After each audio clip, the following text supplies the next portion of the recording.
Saludos, apreciado participante. Me complace estar nuevamente con ustedes en este espacio que fue diseñado para la interacción, un espacio donde nos permite compartir posturas y contenidos teóricos que realmente van direccionados a desarrollar en nosotros, me incluyo porque uno aprende también día a día, competencias que nos van a ir perfilando como auditores. Es muy importante estos contenidos porque de una u otra forma el control interno por lo general es visto como un simple requisito, pero no lo es. De hecho, se ha demostrado en muchos estudios recientes y en la práctica de los profesionales de la contaduría pública que si no se observa el control interno, los riesgos crecen. Desde esta perspectiva, vamos a abordar el control interno en los procesos administrativos y contables visto desde la auditoría. Cuando nosotros vemos el control interno desde esta perspectiva, entonces vamos a formularnos una interrogante para dar inicio a este recorrido y es la siguiente. ¿Qué relación existe entre el control interno y el trabajo del auditor? El control interno es un sistema de políticas, procedimientos y medidas que una organización implementa para garantizar el logro de sus objetivos. Este actúa como una red de seguridad que protege los activos de la empresa, asegura la fiabilidad y la información financiera, promoviendo la eficiencia operativa y el cumplimiento de las leyes y regulaciones. En esencia, el control interno es la columna vertebral de cualquier organización, es la piedra filosofal, es la piedra angular que proporciona la confianza necesaria para tomar decisiones informadas, mitigar los riesgos y verlo como un sistema interno sólido, no solo que protege a la empresa, sino que también eh, evita el fraude, los errores, mejora la reputación y atrae a inversiones y socios. Entonces, es un, es un, en un mundo donde el sistema de control interno sea sólido, no solo proteja a la empresa, sino que también da una imagen pública que realmente atrae a los interesados en su información. Ahora vivimos un mundo complejo y competitivo y el control interno se ha convertido en una herramienta indispensable para asegurar la sostenibilidad y el éxito a largo plazo de cualquier empresa. Lógicamente, esto coadyuva a que el auditor emita una opinión siempre bien soportada. Acá surge otra interrogante y es aquella que nos dice qué relación existe entre el control interno y el trabajo de la auditoría. Entonces, nosotros ya podemos decir que hoy vamos a abordar el control interno de las cuentas corporales y de efectivo, el control interno contable, el control interno en la auditoría y sus conclusiones. Eh, Cuando abordamos el control interno, ya nosotros vamos a verlo desde un ángulo desde un ángulo que realmente nos va a permitir recorrer, recorrer sobre sus contenidos teóricos que son tan fascinantes, brindando una definición de lo que es el control interno. Entonces lo podemos ver como un proceso integrado en una entidad. diseñado por el Consejo de Administración, la dirección y el personal para proporcionar una seguridad razonable en cuanto al logro de los objetivos en las siguientes categorías: eficiencia y eficacia de las operaciones, lógicamente, la fiabilidad de la información financiera y el cumplimiento de las leyes y regulaciones aplicables. Como podemos observar, en este direccionamiento se encuentran los objetivos del control interno. Y entre los principales objetivos están lograr la optimización de la eficiencia y la eficacia, porque si tenemos que hacer énfasis en ella, lo que andamos buscando es precisamente eso. Tomar en consideración lo que es la lógica procesal, la lógica transformacional y la lógica direccional. El balance entre estos dos términos es lo que conocemos como efectividad. Y esto asegura que las operaciones se realicen de manera económica y eficiente. Ahora bien, igualmente está garantizar la fiabilidad de la información financiera, como se dijo anteriormente, y garantizar esta para que sea confiable. Y lo último que podemos buscar en esto es el cumplimiento normativo, el cumplimiento de las leyes. Ahora, así nos encontramos los componentes del ambiente de control, perdón, los componentes del control interno. Pero antes, entonces, su objetivo es buscar precisamente que todos nos adocemos, todos respetemos ese compendio de procedimientos, de procesos que realmente nos va a garantizar la protección de las partidas. Y como le dije, cuando nos referimos a los componentes, entonces tenemos el ambiente de control, tenemos ese concepto, esa definición o ese elemento que es considerado como un conjunto de actitudes y acciones de los directivos hacia el control interno, incluyendo la integridad y los valores éticos, la competencia y el estilo de gestión. Hay otro componente muy importante también, que es la evaluación de riesgo, que es un proceso de identificar y realizar em, el análisis de los riesgos que pueden impedir el logro de los objetivos. Y otro componente de mucha importancia son las actividades de control, que no son otras que las políticas, los procedimientos diseñados para mitigar los riesgos identificados. Entonces, pero también ahí podemos encontrar la información y la comunicación porque está concebida como el flujo de información dentro de las entidades y hacia el exterior que permite a los empleados tomar decisiones y cumplir con las responsabilidades. Y por último tenemos el monitoreo, entendido como el proceso de evaluación de la calidad del desempeño del sistema de control interno y las comunicaciones eficientes. Fíjense que es muy importante el monitoreo porque realmente es el que nos va a permitir en un momento determinado ir verificando y a su vez reflexionando y repensando cómo podemos eh, fortalecerlo si está débil o cómo irlo mejorando continuamente dependiendo del tipo de operaciones, dependiendo del tipo de uso que le demos a las partidas intervinientes en los procesos administrativos y contables y de producción en un momento determinado. Entonces, es aquí donde nace otra interrogante, que lo que pide es establecer y nos dice lo siguiente: ¿por qué es importante el control interno? Cuando nos formulamos esa pregunta, entonces la respuesta podría ser entre muchas.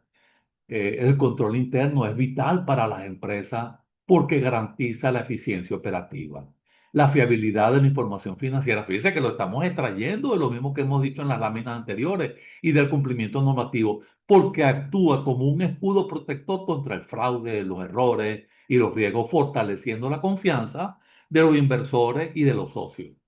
no entendiendo los socios nada más como los que son accionistas, ¿ok? Sino como los colaboradores. Ahora bien, facilita también la toma de decisiones informadas y contribuye a la sostenibilidad a largo plazo de las operaciones. Entonces, allí tenemos, como se lo dije, la protección de los activos, la mejora de la eficiencia. Fíjense que la lámina resume lo que hemos visto, ¿no? El aumento de la confiabilidad y la reducción de los riesgos.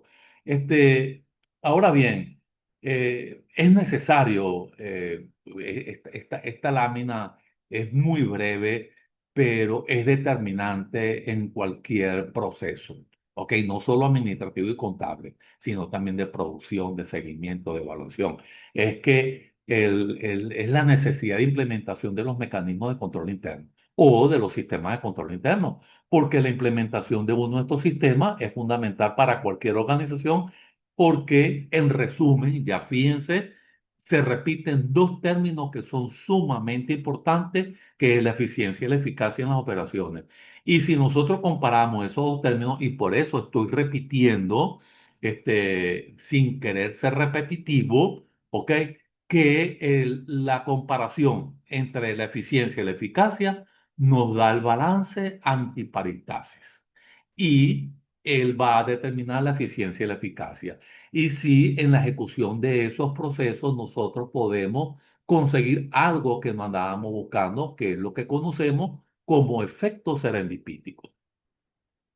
Ahora bien, eh, continuando con ese recorrido, nos vamos a conseguir el control interno en lo que nosotros eh, estamos desarrollando en esta unidad curricular, que son las cuentas por cobrar y el efectivo. Ahora bien, con respecto a las cuentas por cobrar, el control interno busca optimizar la gestión de los créditos otorgados a los clientes, va a minimizar los riesgos de incobrabilidad y asegurar que la empresa reciba sus pagos a tiempo, es decir, de manera oportuna. Ahora, un control deficiente puede llevar a pérdidas significativas, a problemas de liquidez y a una imagen financiera distorsionada. Recuerden que en las cuentas por cobrar está represado, ahí está parte del capital de trabajo y ahí está represado mucho dinero. ¿Ok? Y esto influye directamente sobre los flujos de efectivo que la empresa diseña para ser utilizado diariamente, semanal, mensual, bimensual, trimestral, qué sé yo, la manera como ella haya diseñado sus cuotas de ingreso y de desembolso. Entonces, los componentes más prácticos seguiría la segregación de las funciones. Entonces, ¿por qué digo más práctico? Porque nosotros tenemos que garantizar las mejores prácticas en el desempeño de las actividades contables y administrativas. Entonces, cuando nosotros segregamos de las funciones, es precisamente la piedra angular que de un buen control interno nos va a permitir siempre direccionarnos hacia el cumplimiento de los procedimientos y el cumplimiento normativo. Ahora bien, las responsabilidades clave deben estar divididas entre diferentes personas para evitar conflictos de intereses. Por eso es que hablamos de la segregación de funciones. Entonces, eso va a permitir reducir los riesgos de fraude o error en un momento determinado. Ahora, igualmente, una persona solamente no puede autorizar el crédito a un cliente. Otra persona debe realizar la venta. Una tercera persona es la encargada de la facturación y el registro de la cuenta por cobrar y otra cobra los pagos de los clientes, y los deposita. Una persona independiente o un departamento se encarga de la conciliación de las cuentas por cobrar y los depósitos bancarios. Ahora bien, también vemos cómo las personas que gestionan las quejas de los clientes o autoriza las devoluciones de la mercancía debe ser distinta a la que registran los pagos, la gestión y estos procedimientos que vimos anteriormente. Fíjense cómo están segregadas todas las funciones. Lo que sí tenemos claro es que el control interno no puede ser tan costoso porque deja de ser efectivo, deja de ser eficaz, deja de ser eficiente. Ahora bien, con respecto a las políticas de crédito claras, nosotros tenemos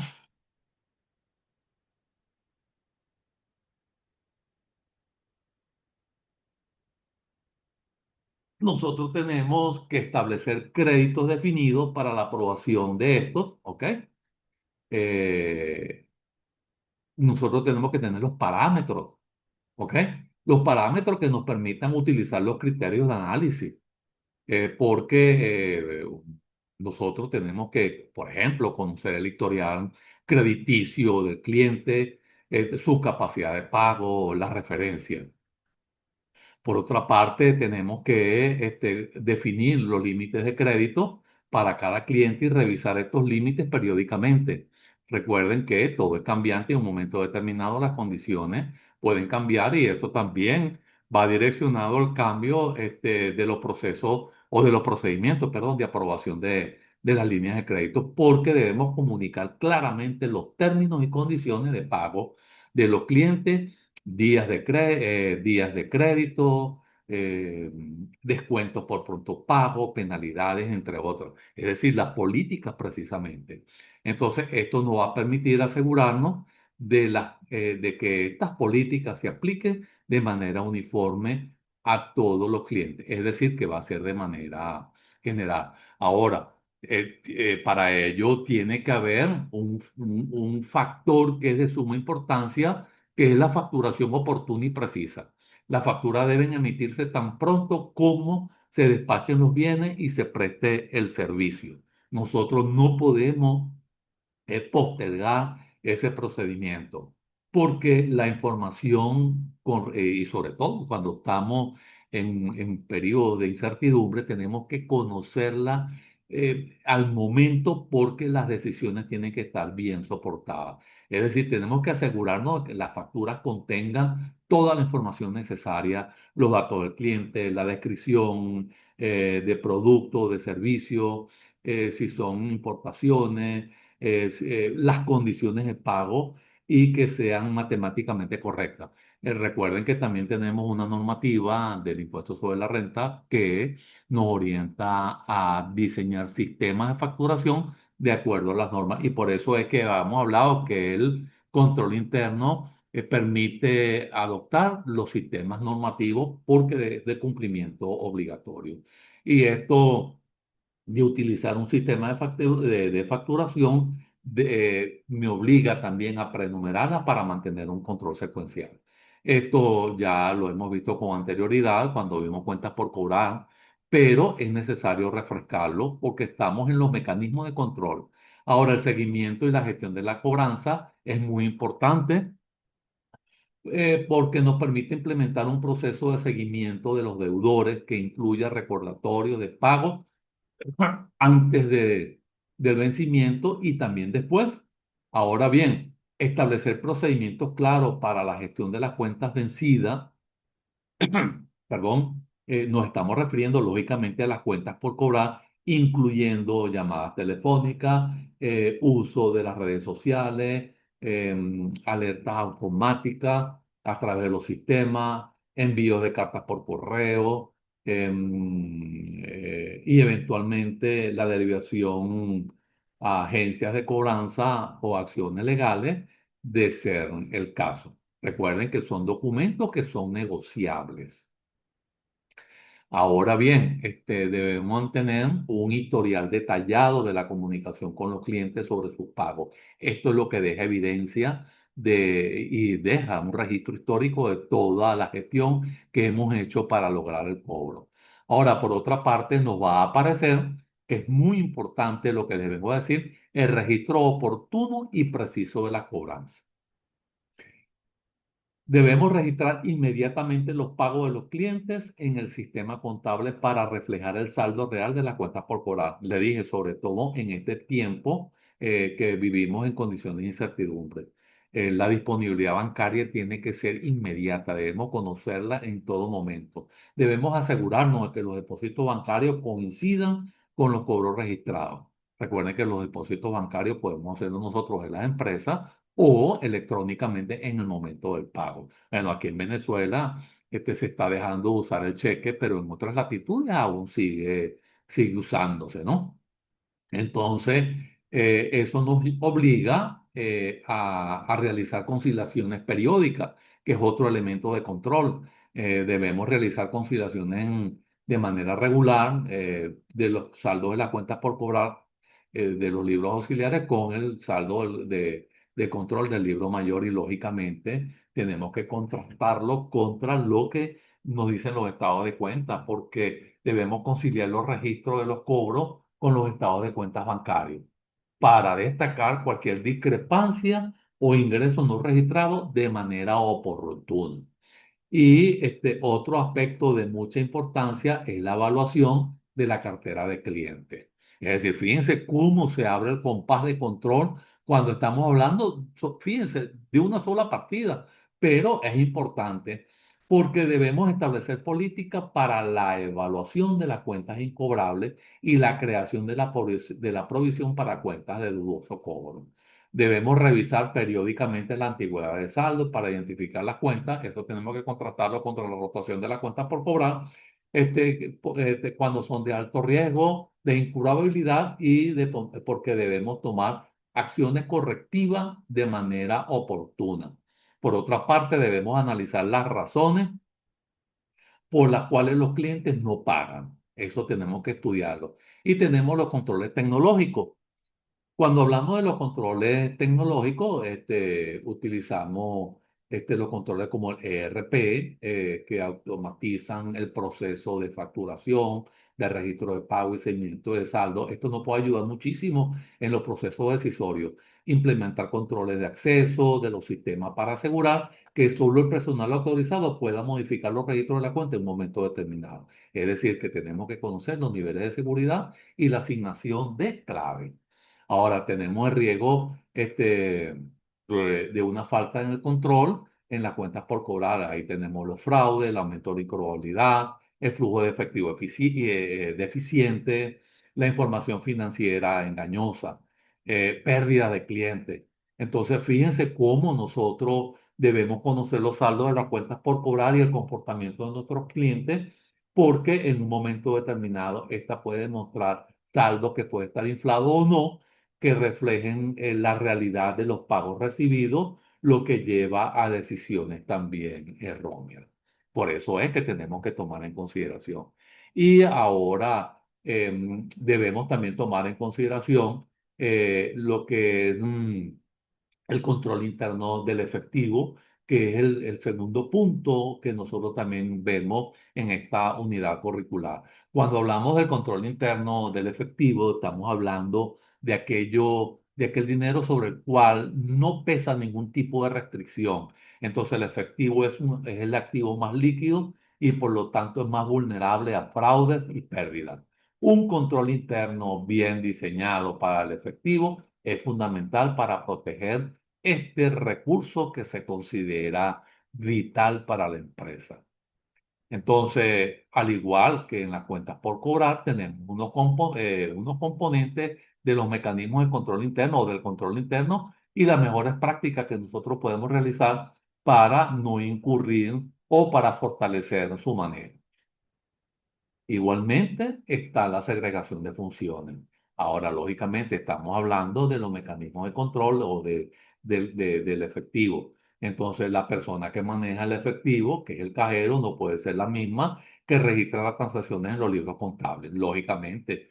Ahora, quien autoriza los pagos no puede ser quien emita los cheques o quien emita la autorización de pago, el pago electrónico, si es necesario, digo cheque porque respetamos lo que dice la teoría, pero pueden ocurrir los pagos electrónicos. Hay muchísimas modalidades hoy en día para ello. Las personas que consiguen los estados de cuenta bancarios deben ser independientemente de las funciones del manejo y del registro del efectivo.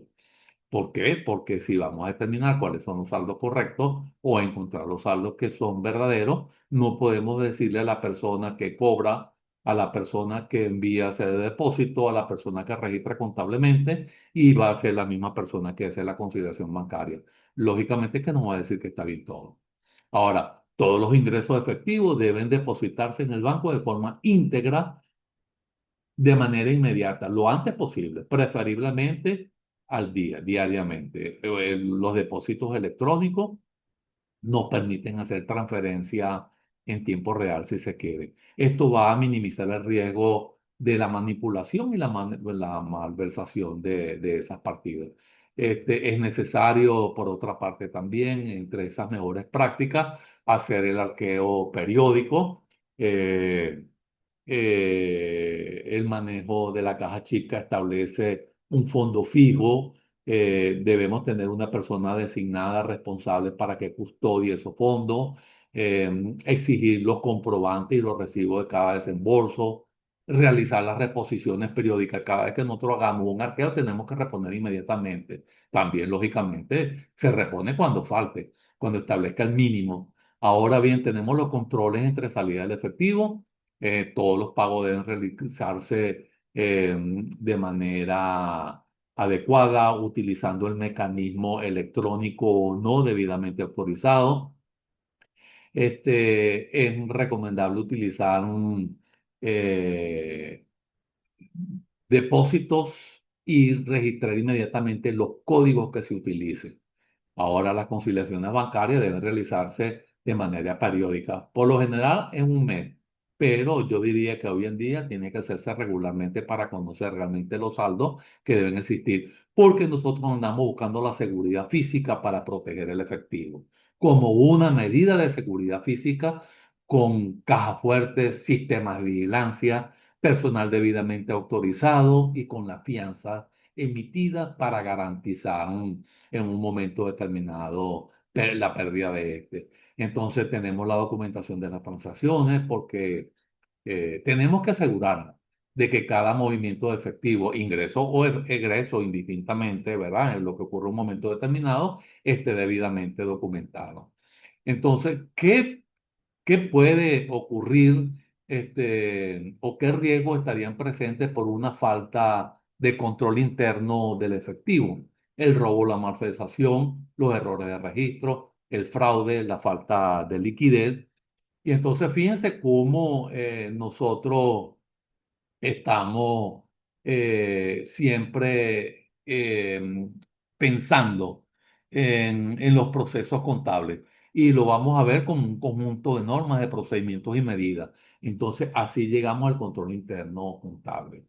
Entonces, porque debemos asegurar la integridad, la fiabilidad y la exactitud de la información financiera de las organizaciones. Este sistema busca prevenir errores, ya lo dijimos, fraudes, desviaciones, porque a través del control interno se busca proteger este tipo de activo que puede ser manipulable en un momento determinado. Entonces, dentro de los ejemplos tenemos los procesos de facturación y cobranza, tenemos los procedimientos, tenemos el control interno, la separación de funciones, que ya la vimos muy bien. Otro ejemplo, tenemos el proceso de conciliación bancaria, que también ya lo mencionamos. Y lo periódico, la periodicidad de la conciliación es necesaria tenerla en un momento determinado. Entonces, cuando hablamos del control interno, de la auditoría, lo descrito nos permite afirmar que el control interno es el cimiento, es la base, es el soporte, son los puntales sobre el cual se construye la confiabilidad de la información financiera de la empresa, de una organización, si queremos llamarlo así. Entonces, la relación entre el control interno de la organización y la necesidad de su evaluación por parte del auditor es absolutamente fundamental y simbiótica. Es decir, una depende de lo otro. No puede entenderse una sin aquella, una sin su complemento. Y la razón es que es el conjunto de planos, métodos, procedimientos y medidas que adoptamos en la entidad para salvaguardar el activo.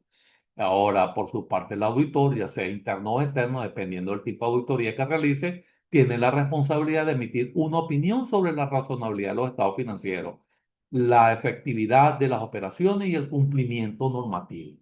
Ahora, según el alcance de su auditoría, eso tenemos que tenerlo completamente claro. Tenemos que delimitar cuál es el alcance.